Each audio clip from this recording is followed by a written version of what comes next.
नमस्कार, मैं हूं संजीव श्रीवास्तव। आप देख रहे हैं 4 पीएम न्यूज नेटवर्क। मित्रों, इलेक्शन कमीशन ऑफ इंडिया की एक और एच फाइल ओपन हुई है। हालांकि इलेक्शन कमीशन ऑफ इंडिया हो या भारत के मुख्य चुनाव आयुक्त या उनकी पूरी टीम, बहुत लोड लेते नहीं है वे लोग। आप देख रहे हैं लगातार कि एक के बाद एक बहुत सारे प्रमाण जो विरोधी दल हैं, विपक्ष से देता चला आ रहा, और खासकर राहुल गांधी, उन्होंने क्या कुछ नहीं रखा है देश के सामने कि चुनाव कैसे चोरी हो रहे हैं, कैसे वोटों की चोरी हो रही है और किस लिए की जा रही है ये चोरी, भारतीय जनता पार्टी कैसे बार-बार चुनाव जीत रही है, सारा कुछ खोला जा रहा है। तो उन्हें कोई फ़र्क पड़ता नहीं है, हमें ध्यान है, आपने देखा है, देखते रहे हैं। जब राजीव कुमार थे तब क्या कुछ हुआ करता था, वो कहते थे, कुछ तो लोग कहेंगे, लोगों का काम है कहना। चलता रहा और बीजेपी बहुत लोड लिया करती है, लेकिन देश बार-बार चीज़ें देख रहा है और ये जो मसला है, ये एसआईआर से जुड़ा है, जो फिर सामने आया और इस तरीके के आंकड़े हैं या इस तरीके के पूरी स्थितियाँ हैं, जो दिल को दहलाती हैं कि किस हद तक जाएगा इलेक्शन कमीशन ऑफ इंडिया। और जो कोर्ट्स के जो तारीख पे तारीख चलती हैं, इंतज़ार हम करते रहे हैं, कब तक चलेगा ये सिलसिला, कब थमेगा ये सिलसिला? बहुत सारे मन में सवाल बार-बार उठते हैं और ये तो है ही है।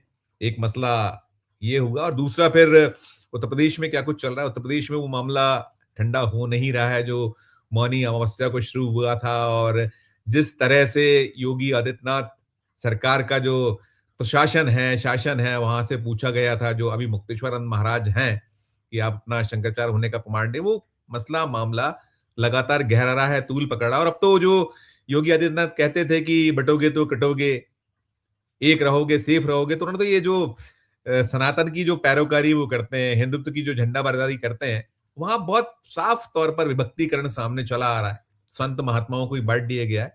जो पूरे इस तरह के मामले हैं, मसले हैं, हम जो 2 बजे का शो करते हैं ये, चलेंगे अपने खास मेहमान सबसे पहले जुड़ गए हैं प्रोफ़ेसर अखिल स्वामी साहब। अखिल सर, बहुत-बहुत स्वागत आपका। और मामला वही है, पश्चिम बंगाल से जो चीज़ें निकल कर आई हैं, आप हम लोग विमर्श तो लगातार कर रहे हैं, एसआईआर चला था, बिहार से शुरुआत हुई थी, बिहार के बाद में तमाम राज्य हैं और हमने देखा कैसे वो दबाव है, बीएलओज़ हों या और जो इसमें लगे अमले हैं, उनकी मौतें। और अब तो ममता बनर्जी ने जो कुछ ताज़े आंकड़े प्रस्तुत किए हैं, उसमें बहुत स्पष्ट तौर पर निकल कर आ रहा है कि हर दिन 4 सुसाइड और लोगों को नाम कटने का जो एक कहीं सदमा है, भय है, दहशत है, वो भी चीज़ें आ रही हैं कि कैसे उनको अपनी नागरिकता सिद्ध करनी, तमाम जो दृश्य हैं। और भले ही एच फाइल हो, कोई फाइल हो, जो राहुल गांधी कहते हैं कि ये जो हम हाइड्रोजन बम और तमाम बातें, लेकिन इलेक्शन कमीशन ऑफ इंडिया के कोई फर्क पड़ता ही नहीं है। ज्ञानेश कुमार जी को कोई चिंता ही नहीं है, मरते हैं लोग, मरते रहे, उन्हें जो काम करना है करते रहेंगे, कर रहे हैं। उन्हें जो एक उनके पास में लक्ष्य है, उसी की ओर चलना है। तो ये जो निकल रहा है पश्चिम बंगाल से जिस तरीके, और ये कई सूबों में है, तो एक शुरुआती नोट आपका अखिल सर। जय संविधान। देखिए, सबसे पहली बात यह है कि संजीव जी ये बताइए कि हर प्रदेश से वोट कट रहे हैं, वोट जुड़ कहीं नहीं रहे। बिहार में वोट कटे, उत्तर प्रदेश में 4 करोड़ वोट कट गए, बंगाल में वोट कट गए, हर जगह वोट कट रहे हैं। इसका मतलब क्या है? इसका निष्कर्ष क्या निकलता है? इसका निष्कर्ष ये निकलता है कि लोकसभा चुनाव जो 2024 के हुए थे वो फर्जी हुए थे, वरना लोग गए कहां?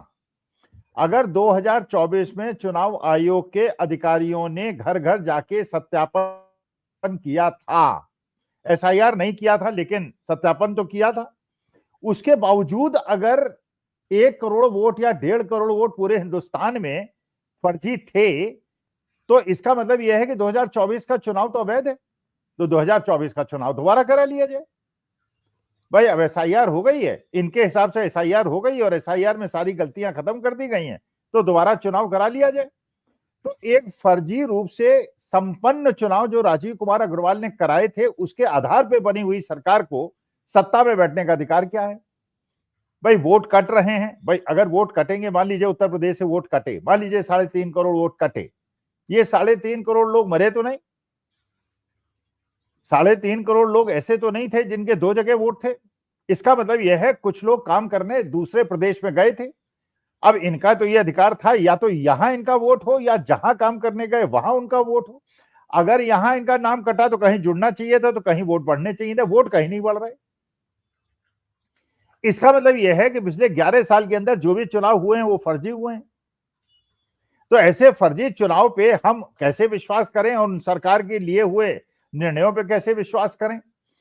फिर उसके बाद अगर एक एक घर के अंदर 200 300, अच्छा राहुल गांधी देखिए, कोई प्रश्न ही तो हम उठा सकते हैं, जनता कोई प्रश्न ही तो उठा सकती है। अच्छा, जनता प्रश्न उठा के किसके पास जाएगी? पुलिस के पास जाएगी, एडमिनिस्ट्रेशन के पास जाएगी, जो भी कॉम्पिटेंट अथॉरिटी है उसके पास जाएगी, उससे निवेदन करेगी कि इसकी जांच करा लीजिए और सत्यता को सामने ले आइए। भाई मेरे पास तो कोई ऐसा फोर्स है नहीं कि मैं कंफर्म करूं कि ये बेईमानी हुई है। मैं तो ये कहूंगा कि साहब ये हुआ है, माल यहां रखा था, माल यहां से मिसिंग हो गया, मैंने आपको जाके रिपोर्ट कराई, अब आप इसकी जांच कीजिए और बताइए कैसे हुआ। आप कहते नहीं, आप एफिडेविट दीजिए, अगर कल गलत सिद्ध हुआ कि ये चोरी नहीं हुई तो हम आपको उठा के अंदर कर देंगे। भाई ये क्या मतलब है? तो अगर राहुल गांधी ने कहा कि 22 ब्राजीलियन मॉडल के वोट बने हुए थे और उसमें 15 वोट पड़ गए, वोट पड़े कैसे?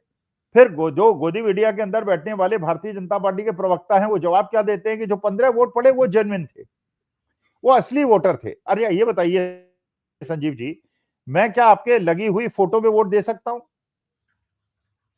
अगर मैं वोट देने जाऊं और वहां पे अखिल स्वामी नाम हो, मेरी सारी डिटेल सही हो, लेकिन फोटो अगर संजीव श्रीवास्तव की लगी हो तो मुझे वोट देने को मिलेगा क्या? क्या प्रेसाइडिंग ऑफिसर वहां के लोग वोट? तो इसका मतलब यह है, अच्छा सीसीटीवी अगर आप दिखा देते तो सीसीटीवी से पता चल जाता वोट किसने दिया है, प्रेसाइडिंग ऑफिसर ने कोई ऑब्जेक्शन, इसका मतलब ये सारी की सारी प्रक्रिया फर्जी है, चेहरे का मिलान ही नहीं होता, जो मनाए। अगर उसके बाद डाटा इसका बने है कि जो चुनाव वोटर लिस्ट में नाम है उसका कोई संदर्भ ही नहीं है, उसका कोई रेलेवेंसी नहीं है। भाई अगर मेरी आइडेंटिटी फिक्स है, प्रूव्ड है, ये तो बिल्कुल सही बात है, आइडेंटिटी प्रूव्ड है, मैं अखिल स्वामी हूं, मैं यहां रहता हूं, मैं यहां का वोटर हूं।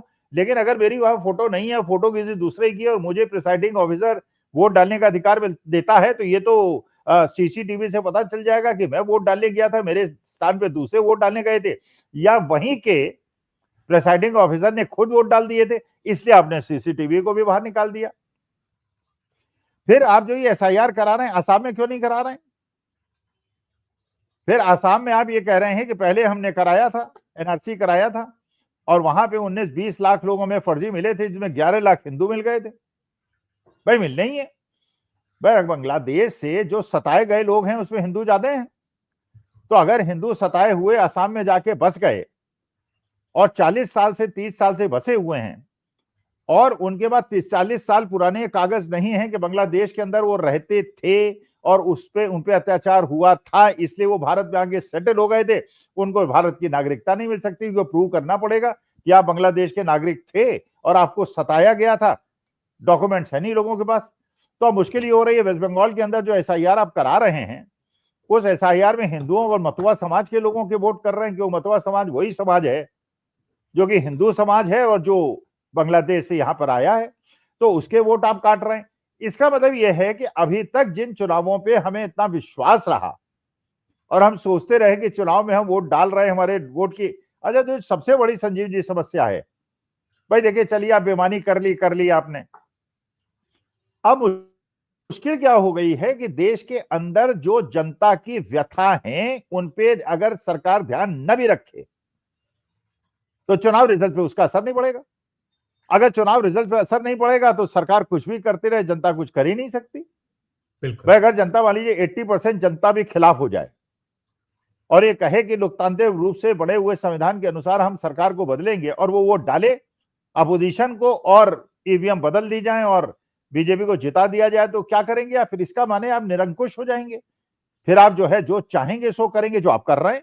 आपने किसानों पे अत्याचार किया, वो जीत गए आप। आपने बच्चों पे लाठी बरसाई, जीत गए आप। बांग्लादेश के अंदर हिंदुओं पे अत्याचार हो रहा है, आप कुछ नहीं कर गए, जीत गए आप। शेयर मार्केट लगातार गिर रहा है, अडानी जी के शेयर 15% गिर रहे हैं, जनता कुछ कर नहीं सकती, चाहे उनका पैसा डूब जाए, चाहे एलआईसी में उनका प्रीमियम जमा करने के बावजूद इनको इंश्योरेंस न मिले क्योंकि अडानी जी का पैसा डूब गया, कुछ नहीं कर रहे आप, क्योंकि उनको असर ही नहीं पड़ता जनता की बात का।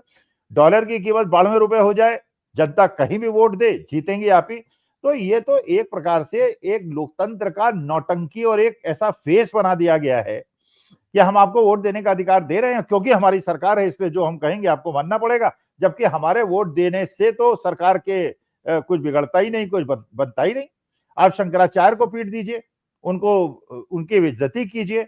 आप जो बटुक हैं, उनके जो बच्चे हैं 12-12, 14-14 साल के, जो शास्त्र और वेदों का अध्ययन करते हैं, उनकी चोटी खींचिए, उनका जनेऊ खींचिए, कोई अंतर नहीं पड़ता, इसलिए कि आप तो चुनाव जीतेंगे ही जीतेंगे। तो अगर इस प्रकार की डिक्टेटरशिप लानी है जो रूस और चीन और नॉर्थ कोरिया में है, तो फिर आप अपने को कहते हैं we are the largest democracy of the country, world, why are you saying that? बिल्कुल बंद कर दीजिए कहना। नहीं, जो आपने पश्चिम बंगाल की बात की, वहां के जो आंकड़े आ रहे हैं, देखिए ये तो है ही। हर दिन 3-4 सुसाइड होना, 110 से ज्यादा मौतें हो जाना, फिर उसके बाद बहुत से संख्या में लोगों का अस्पतालों में भर्ती होना, कई होगा गंभीर होना। अब 58 लाख जो ड्राफ्ट आया, तो उसमें वोटर जो है वो नाम हटा दी, और 1,66,00,000 वोटरों से कहा गया कि आप जो अपनी नागरिकता, मतलब वो नागरिकता उनके संदेह के दायरे में रख के उनसे प्रमाण मांगे जा रहे हैं। और कई तो ऐसे कि आप अपने दस्तावेजों को आप नकार रहे हैं, कर रहे हैं, कहाँ क्या करें वो। और जब ममता बनर्जी सड़क पे आती हैं, तो आप कहते हो कि मुख्यमंत्री जो है अपनी लक्ष्मण रेखा लांग रही है। भाई देखिए वही बात है ना कि हम अब भाई मेरी नागरिकता के बारे में अगर पूछे कोई, भाई डॉक्यूमेंट्स किसी के पास है नहीं, एक अलग मुद्दा है। हाईकूर्ट पास किया कि नहीं किया, मैंने बैंक अकाउंट खुलवाया कि नहीं खुलवाया, ये कोई इश्यू नहीं है। हो सकता है कि मैं अनपढ़ हूं, मैं गरीब हूं, मेरे पास, लेकिन मैं देश का नागरिक नहीं हूं। ये तो यार बहुत ही, आप तो अभी तक कह रहे थे कि हम हिंदुओं को नागरिकता देंगे, यहां तो हिंदुओं की नागरिकता आप छीन रहे हैं। अमर्त्य सेन की आप नागरिकता की बात कर रहे हैं, आप तो एडमिरल की नागरिकता की बात कर रहे हैं, उन्हें कह रहे हैं पेश होइए और सिद्ध कीजिए। आप जो आपके देश के नेवी के अंदर 30 साल तक अलग अलग पदों में काम करता रहा, जिसको नोबेल प्राइज मिल गया, उस अमर्त्य सेन की नागरिकता आप जांच रहे हैं। भाई अब ये बात तो देखिए, मैं हमारी तो 10 पुश्तों का वो तो हम निकाल ही सकते हैं। आप चलिए, आप चले जाइए बद्रीनाथ, चले जाइए आप, हरिद्वार चले जाइए आप, प्रयागराज चले जाइए, पंडे वहां के तो पूरी जन्म कुंडली निकाल देंगे, आपके आपके खानदान का कौन कौन है, आपकी वंश बेली क्या है, आपके चाचा कौन है, आपके ताऊ कौन है। अब हमसे पूछ रहे हैं आपकी नागरिकता सिद्ध इसलिए नहीं होती क्योंकि अब आपका कागज नहीं है। कागज होना या न होना एक मुद्दा है, अच्छा उसके बाद लोग जो है फर्जी कागज दे दे के अपनी नागरिकता बनवा रहे हैं, उसकी जांच करने का आपके पास कोई तरीका ही नहीं। तभी तो सुप्रीम कोर्ट को यह कहना पड़ा, वास्तविकता है भाई आपने आधार कार्ड बनाए, मान लीजिए देश की जनसंख्या 140 करोड़, मान लीजिए 150 करोड़ लोगों के बन गए आधार कार्ड, तो 140 करोड़ लोगों की तो सही है ना, 10 ही करोड़ की तो फर्जी हैं। उनकी जांच कर लीजिए और जिनका जांच से गलत निकले उनको देश से बाहर कर दीजिए, उनको जेल में डाल दीजिए। लेकिन आप जांच 150 करोड़ की करेंगे, भाई 150 करोड़ की क्यों करेंगे? फिर आप जिसकी नागरिकता छीनेंगे उसके दिमाग में डर तो आएगा ही, अभी तो नागरिकता छीनी है, अब मुझे मान लीजिए बांग्लादेश भेज दिया जाए क्योंकि मेरे पास कागज नहीं है। अरे बांग्लादेश हमारे 100 पुश्तों में कोई बांग्लादेश से हमारा कोई लेना देना नहीं है, वहां वाले अलग हमें पीटेंगे मारेंगे कि हिंदू हो तुम, कहे यहाँ चले आए। अच्छा ये हम उठा के फेंक देंगे, फेंकेंगे भी नहीं। पिछले 11 साल में इन्होंने केवल 5,000 लोगों को बांग्लादेश डिपोर्ट किया, जबकि मनमोहन सिंह ने 90,000 लोगों को डिपोर्ट किया था। तो ये करना धरना इन्हें कुछ नहीं है, इन्हें केवल चुनाव में हेराफेरी करनी है, चुनाव जीतना है और उसके बाद देश पे अत्याचार करना है, डॉलर की कीमत पे बुरी हालत कर देनी है। अडानी जी को जो वारंट इशू किया है अमेरिकन गवर्नमेंट ने, उसको सर्व नहीं करना है, अंतरराष्ट्रीय कानूनों की अवहेलना करनी है और ट्रंप साहब को मोदी जी के सामने पेश नहीं होना है और उसके बाद शंकराचार्य का अपमान करना है, उनके बच्चों पे, उनके शिष्यों पे अत्याचार करना है। यही इनका काम है। चुनाव में इनको हारना नहीं, इसलिए जो भी करते रहे जनता इनको स्वीकार करेगी और जनता को स्वीकार करना पड़ेगा। बिल्कुल। लेकिन एक बड़ा विडंबना है, देखिए हम बार बार कहते हैं I will see you in the court, courts में मामले चल रहे हैं, तारीख पे तारीख है, तारीख पे तारीख है, और इतने प्रूव्ड चीजें हैं, किसी में कोई उनका जवाब, वो हर चीज में कहते थे नहीं हमको तो ये मिला ही नहीं, हमारे पास तो ये है ही नहीं। और आप बिल्कुल सुविधा साफ दिखती है कि आप जो विरोधी हैं, जो मतलब देश में बीजेपी की अगुवाई वाली एनडीए की सरकार है केंद्र में, राज्यों में भी अधिकांश जगह हो, तो आप जहां जो सूट कर रहा है वहां तो आप उनको समय भी दे रहे हो, वक्त भी दे रहे हो। लेकिन जिनकी जेन्युइन समस्या है वो वोटर जाए कहां? एक तरफ आप कहते थे कि भाई कोई वोटर छूटे ना, आज आप छांट छांट के चिन्हित कर करके आप वोट काट रहे हो। भाई मध्य प्रदेश में भी देखा, मध्य प्रदेश में फॉर्म 7 को ऐसा खेल चल रहा है जिसके सारे प्रमाण दिए जा रहे हैं, लेकिन वो चल रहा है। और बीजेपी के नाम छूटे से आया कि योगी जी को 4 करोड़ में कई नाम वो चाहते हैं, तो वहां तारीख बल गई, उनके लिए हो गया, और नाम जुड़ने का खेल चल रहा है, इधर काटने का खेल चल रहा है। कैसे रोकें इसको? नहीं नहीं देखिए बड़ा मुश्किल है और यही एनार्की की तरफ देश को ले जा रहे हैं, ये एनार्की की तरफ ले जा रहे हैं। अब भाई अभी तक तो चलिए ये कहा जाता था, जबकि वास्तविकता में जो ये चुनाव जीत रहे हैं वोट चोरी से जीत रहे हैं, लेकिन अभी तक कहा जाता था कि हिंदू कंसोलिडेशन हो रहा है। अरे काहे का हिंदू कंसोलिडेशन हो रहा है? आप शंकराचार्य जो बिल्कुल उनके परंपराएं हैं, जो शंकराचार्य की परंपराएं हैं, स्वामी स्वरूपानंद जी की जो विल है, जो वसीयत है, वो सबके सामने है, रजिस्टर्ड विल है। उसके बाद तीनों शंकराचार्यों ने उसके बारे में अपनी संस्तुति कर दी और हजारों लाखों लोगों के सामने उनका पद ग्रहण उनका स्थापित हो गया। हाई कोर्ट में उनके खिलाफ केस किया, वही लोग हार गए। शास्त्रों वेदों के ज्ञाता हैं, सारे जो शास्त्रार्थ करने के लिए वो बाकी सब लोगों से तैयार हैं। तो इसका मतलब यह है कि आप हिंदुओं की भी हिंद रक्षा, भाई आज की तारीख में वो लोग जो से आज से 3-4 साल पहले बुलडोजर बुलडोजर की बात किया करते थे और भारतीय जनता पार्टी के लिए कसम खाया करते थे, आज उनकी दुकानें और मकान टूट रहे हैं, क्योंकि जब बुलडोजर आता है वो हिंदू मुसलमान थोड़ी देखता है।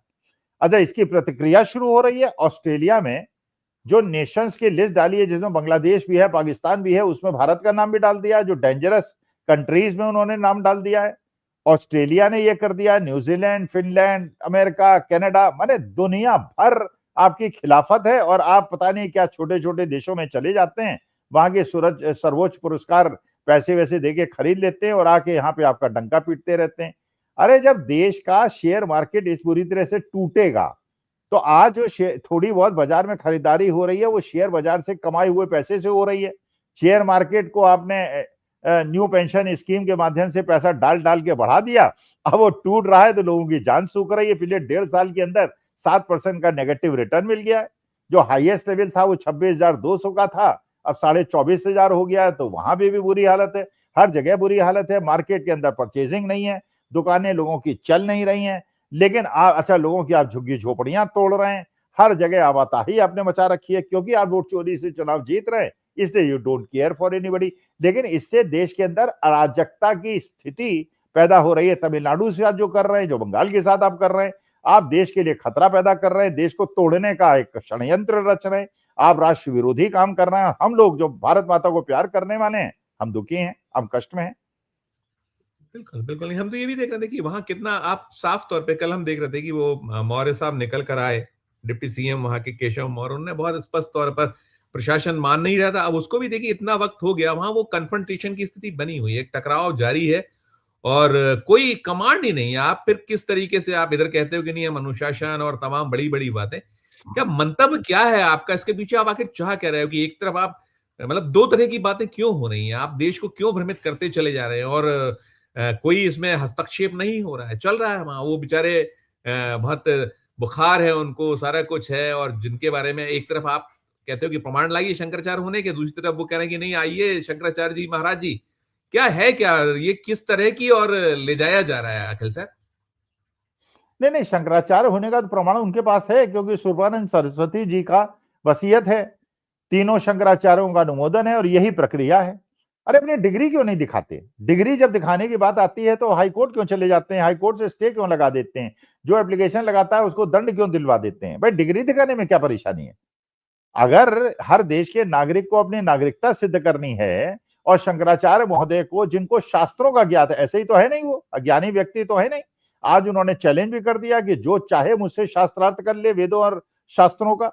आ जाइए, वेदों शास्त्रों का कर ले, मोदी जी कर ले, अमित शाह साहब कर ले, किरण रिजिजू साहब कर ले, नितिन गडकरी साहब कर ले, शिवराज सिंह चौहान कर ले। जिसको शास्त्रों और वेदों का ज्ञान हो और अपने को ज्यादा सनातनी समझते हो, शंकराचार्य महोदय से कर लें। अब तो निशिलांजन सरस्वती जी महाराज को भी कहना पड़ रहा है कि यहाँ पे तो हमारे मठों पे कब्जा करना चाहती है सरकार। तो सरकार अगर हर जगह कब्जा कर लेगी, धर्म के मामले में कब्जा कर लेगी। अच्छा ये कल्पना कीजिए संजीव जी, आप खुद सोचिए, भाई या तो आप राजा हैं या संत हैं। क्या आपने सुना कि आप राजा भी हैं और संत भी हैं? हो सकता है क्या? Is it possible? Yogi Adityanath ji राजा भी हैं और संत भी हैं। अंत में दोनों चीजें, दोनों दोनों दोनों में सवारी, दोनों नावों में सवारी है। अरे दोनों कैसे हो सकते हैं? या तो राजा हो जाइए या तो चीफ मिनिस्टर बन जाइए, छोड़ दीजिए मठ। जी अच्छा जी दूसरी बात है, मठ ऊंचा है या चीफ मिनिस्टरशिप ऊंची है? मठ ऊंचा है भाई। वो जो पद है, मठ का पद है, क्योंकि एक बार क्या हुआ, इन्हीं के मठ में, गोरखपीठ में ही, आज से कई साल पहले, सैकड़ों साल पहले, एक व्यक्ति ने जाके अपने बच्चे को, राजा ने अपने बच्चे को मठ को दे दिया। अच्छा, फिर माता पिता को लगा कि उस बच्चे को वापस लाना है, वो गए, उन्होंने कहा कि बेटा तुम वापस आ जाओ। उसने कहा साहब जब मैं यहाँ भगवान के चरणों में आके बैठ गया तो इतना सुख प्राप्त कर रहा हूं कि तुम्हारे महलों में जाके मुझे दुख प्राप्त होगा तो मैं क्यों लूंगा, मैं तो यहीं रहूंगा। तो जब मठ का जो स्तर है, अब जैसे शंकराचार्य महोदय हैं, उनका स्तर बहुत ऊंचा है। भाई आईएएस हो, आईपीएस हो, आप कितने ज्ञानी हो, कितने बड़े विद्वान हो, लेकिन आपको चरण निभाने पड़ेंगे, क्योंकि वो भगवान का रूप है, वो महादेव का रूप है, भगवान शिव का रूप है, और उनको हम भगवान कहते भी हैं। भगवान अति मुक्तेशानंद सरस्वती जी कहते हैं, उनको तुम कह के बात करते हो, नीचे उतर नीचे उतर, उनके शिष्यों को पीटते हो, तुम सनातन विरोधी हो, तुम सनातन धर्म का नाश करना चाह रहे हो, पूरे विश्व के अंदर तुम क्या छवि स्थापित कर रहे हो। 4 शंकराचार्य जो सनातन धर्म को बचाने के लिए आदि गुरु शंकराचार्य ने शुरू की परंपरा, उस परंपरा का हनन कर रहे हो। फर्जी और ढोंगी तुमने अपने संत खड़े कर दिए। तो ये शंकराचार्य की परंपरा को खत्म कर दोगे तो मुझे दुख होगा, मैं तो सनातनी हूं, मेरे को तो सनातनी भावना मेरी आहत होती है। बिल्कुल बिल्कुल, मैं आप जो कह रहा था, देखिए वो कल संजय सिंह पहुंचे हुए थे, ये बड़ी इनको लेकर बहुत दुखी होते हैं जब वो टिप्पणी करते हैं। ये टिप्पणी आप जो कह रहे थे, ये डिग्री वाली, देखिए संजय सिंह ने इतना बड़ा दुर्भाग्यपूर्ण मामला है कि शंकराचार्य जी से शंकराचार्य होने का प्रमाण मांगा जा रहा है। जो लोग आज तक अपनी डिग्री नहीं दिखा पाए, वो शंकराचार्य जी से शंकराचार्य होने का प्रमाण मांग रहे हैं। शंकराचार्य क्या कोई प्रधानमंत्री तय करेगा, कोई मुख्यमंत्री तय करेगा, कोई पुलिस का कमिश्नर या कानून गो तय करेगा?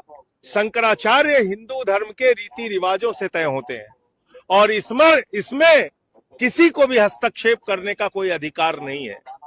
शंकराचार्य जी से विरोध शासन प्रशासन का इसलिए है कि इन्होंने अविरल और निर्मल गंगा की बात की, इन्होंने गौ हत्या पर रोक लगाने की बात की। पूज्य शंकराचार्य जी ने माघ मेला जब महाकुंभ हुआ, उस दौरान जो भगदड़ में मृत्यु हुई, उस पर सवाल उठाया। तो इसलिए आज उस चिढ़ के कारण, उस जो इन्होंने समय समय पर अपना तीव्र विरोध दर्ज कराया, उसके कारण से शंकराचार्य जी का अपमान हो रहा है। इसलिए मैं अपना समर्थन देने के लिए आया हूं। यह आंदोलन ऐसा प्रतीत हो रहा है कि जिस तरह से प्रशासन का रुख है, शासन का रुख है, हो सकता है प्रयागराज से दिल्ली तक यह आंदोलन जाए तो वो दिल्ली में भी इसकी गूंज आपको सुनाई देगी। मैं अभी सिर्फ इतना कह रहा हूं, 28 तारीख से संसद शुरू हो रही है, संसद में इस मामले की गूंज आपको सुनाई पड़ेगी। ये सुनाई पड़ेगी। और अखिलेश यादव ने भी कुछ कहा है, ये भी सुनिए। कि एसआईआर लगातार और एसआईआर से जुड़ी हुई खबरें लगातार हम लोगों को सुनने को मिल रही हैं। एसआईआर का जो मूल मकसद था और जो हम लोगों ने पहले दिन जब अनाउंस हुआ है एसआईआर, जो प्रेस कॉन्फ्रेंस की गई, वो यही कहा गया था कि एसआईआर के बाद वोटर लिस्ट में कोई भी कमी नहीं छूटेगी। 4 नवंबर 2025 को एसआईआर की घोषणा के समय मतदाता सूची को शुद्ध समावेशी बनाने की बात कही गई थी। और इधर हम लोगों को देखने को मिला कि जो टर्म्स यूज कर रहा था इलेक्शन कमीशन के, मैपिंग या टेक्नोलॉजी का सहारा लेकर के, वो वोटर लिस्ट को एकदम ठीक बनाएंगे और कोई भी वोटर छूटेगा नहीं। लेकिन देखने को मिल रहा है, मैं एक ओवरऑल केवल एक कॉन्स्टिट्यूंसी का बताना चाहता हूं, ओवरऑल एक कॉन्स्टिट्यूंसी का केवल। अभी अगर एक कॉन्स्टिट्यूंसी में ये चीजें देखने को मिल रही हैं तो सोचिए पूरे प्रदेश में, और जिस तरह की तैयारी है इनकी अधिकारियों के माध्यम से, क्योंकि सरकार अधिकारियों से मिलकर के, और क्योंकि इलेक्शन कमीशन भी निष्पक्ष नहीं है, जो कॉन्स्टिट्यूशनल बॉडी है उसकी जिम्मेदारी बनती है कि इस समय पर जहां भेदभाव हो रहा हो, जहां कई बार ऐसी घटनाएं मिल रही जहां पर सरकार अपनी मनमर्जी से काम करा लेती है। और फिर जब बाई इलेक्शन में हम लोगों ने देखा था कि पूरा का पूरा बाई इलेक्शन में वोट लूटा गया था, और अधिकारियों को लगा करके पूरा का पूरा बूथ लूटा गया। सीसीटीवी के फुटेजेस हैं, लेकिन इलेक्शन कमीशन ने उसके बाद यह फैसला लिया कि कोई भी सीसीटीवी फुटेज किसी भी पॉलिटिकल पार्टी को नहीं दी जाएगी। वो इसीलिए क्योंकि बाई इलेक्शन में पुलिस ने अपने कपड़े बदल करके बूथों पर जाकर के वोट डाला था, जो बाई इलेक्शन उत्तर प्रदेश में हुआ था।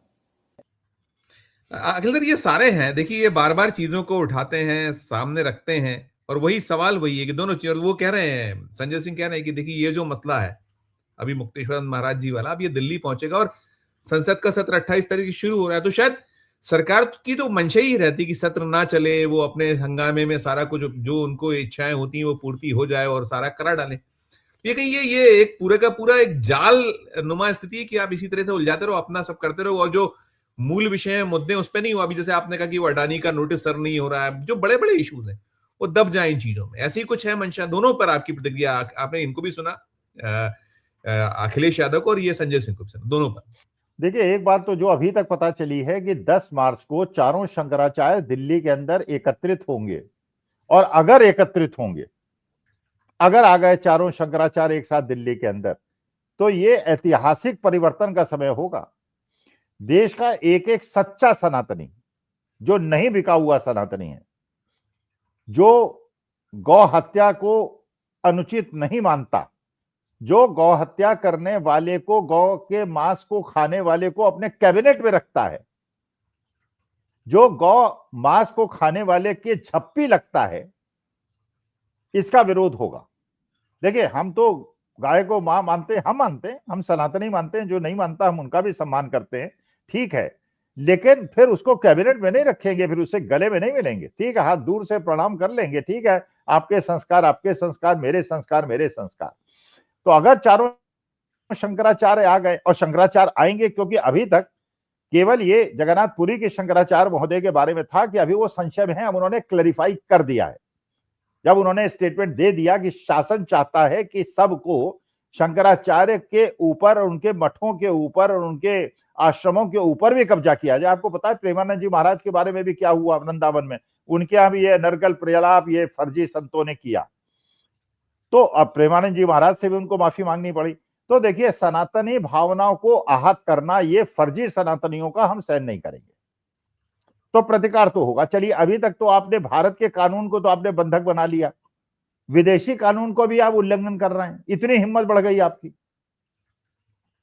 भाई, अगर किसी भी कोर्ट से कोई सम्मन इशू होता है तो वहां की सरकार को, वहां के अधिकारियों का एक कर्तव्य होता है कि 24 घंटे के अंदर उसको सर्व करा दे, और नहीं सर्व कराए तो बाकी जाके अपनी अथॉरिटी से कहे कि साहब वो सम्मन नहीं ले रहा, तो अखबार में उसका नोटिस छप जाता है, उसके घर में चस्पा कर दिया जाता है, और डीम्ड सर्व्ड उसको मान लिया जाता है। 1 साल हो गया, आप अडानी जी को सम्मन और वारंट इशू नहीं कर पा रहे हैं, अब वो कह रहे हैं ईमेल से भेजेंगे। तो अभी अपने कानून की अवहेलना तो आप कर सकते हैं, अब अमेरिकन कानून की अवहेलना करने का दुस्साहस क्यों कर रहे हैं? और इसका प्रतिफल क्या होगा? तभी तो कल 15% अडानी पावर, अडानी एनर्जी के शेयर गिरे। 15% शेयर का गिरना, संजीव जी, मामूली घटना है। बहुत बड़ी अगर 2 लाख करोड़ का भी दोनों कंपनियों का, मेरे को एग्जैक्टली बता कितना मार्केट कैपिटलाइजेशन है, अगर 2-2 लाख करोड़ का भी मार्केट कैपिटलाइजेशन है तो 15% मतलब 30-30 हजार करोड़ रुपए एक दिन के अंदर केवल 1-2 कंपनियों में लोगों का स्वाहा हो गया।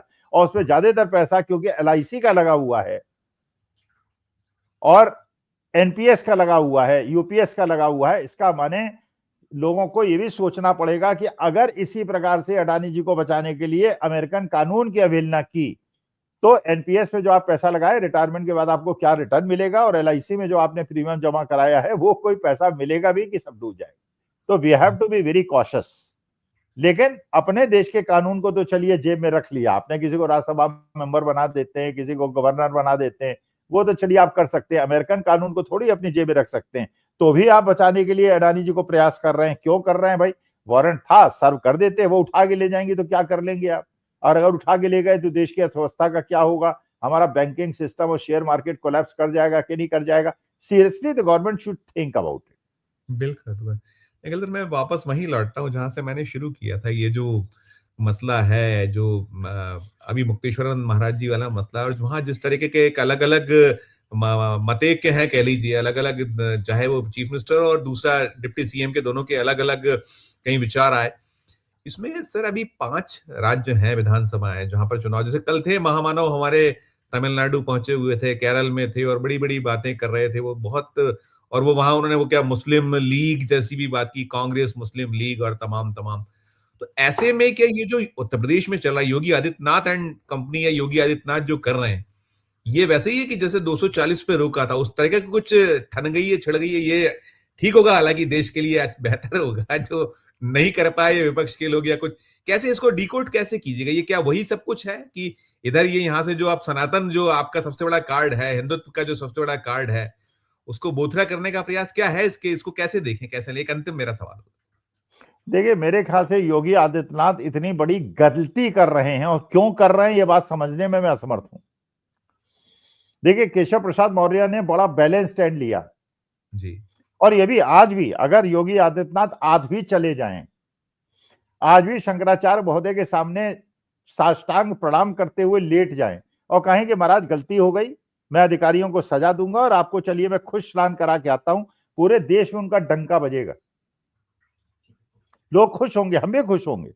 लेकिन अगर आप ये सोचते हैं कि आप शंकराचार्य का अपमान करके, आपके अधिकारी शंकराचार्य का अपमान करके, और आप काल ने भी उन्हें बता के अगर समझते हैं कि आपको किसी की सहानुभूति मिलेगी, तो पिछले 1 हफ्ते के अंदर योगी आदित्यनाथ जी आपने अपनी सारी सहानुभूति खो दी है। अब हिंदू कहलाने योग्य आप नहीं है।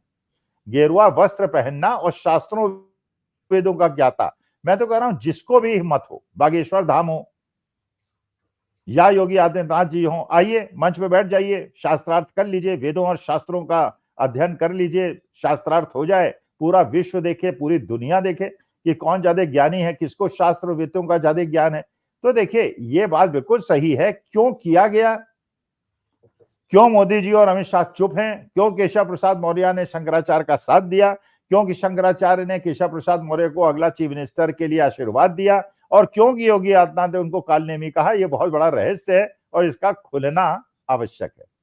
बिल्कुल बिल्कुल, नहीं है, वो चीजें हैं, कहीं ना कहीं होता है कि कांटे से कांटा भी निकल आता है कई बार, तो वो जो भी चल रहा है आएगा सामने, होंगी चीजें, डिकोड होंगी, आएंगी। लेकिन कुल मिलाकर ये फैक्ट है कि योगी जी ने एक बड़ा फाउल किया, क्यों किया है वो निकलना आवश्यक है, और लोग समझ रहे हैं कुछ ना कुछ पीछे चीजें चल रही हैं, जो आपस की जो इनकी द्वंद्वता है, जो अमित शाह वर्सेस योगी है, या जिस तरीके से मोदी को चुनौती देते नजर आते, तो कुछ रोकना करना सब चीजें निकलेंगी। लेकिन हाँ, कुल मिला के है बड़ा गंभीर, क्योंकि आपने जो सनातन और जो हमारे शंकराचार्य का जो अपमान जो किया गया, वो किसी को नहीं गले उतर पा रहा। बहुत शुक्रिया अदा करूंगा, बहुत आभार सर, अखिल सर, धन्यवाद। तो मित्रों, आप सुन रहे थे सारी की सारी चर्चा, और जैसा हमने एसआईआर का मामला हो, या इलेक्शन कमीशन ऑफ इंडिया हो, या बाकी जो अराजकता का एक स्थिति है, माहौल है, और जो आपसी चल रही है बीजेपी के अंदरूनी जो चीजें हैं, लेकिन अंदरूनी आप लड़ाइयाँ खूब लड़िए, तमाम एक दूसरे को आपको जो निपटाना है और जिस तरीके से शहमात का खेल खेलना है आपस में करते, लेकिन देश जो है इस तरीके के उसमें नहीं जाना चाहिए जिससे कि हम और कठिनाई संकट में आए, दिक्कतें बढ़े। इस पर कहीं ख्याल विचार होना चाहिए। आपने पूरी चर्चा को सुना, इस चर्चा को सुनने के बाद आपकी अपनी जो भी राय हो, इस वीडियो के कमेंट बॉक्स में अपनी राय प्रकट कीजिएगा, और अच्छी लगी हो चर्चा तो अंत में जैसा हम कहते हैं, चैनल को लाइक कीजिए, सब्सक्राइब कीजिए, ज्वाइन का बटन दबाइएगा तो हमारी हौसला अफजाई होगी। प्यार और उससे मेरा देखते रहिए 4 PM न्यूज नेटवर्क। धन्यवाद, नमस्कार।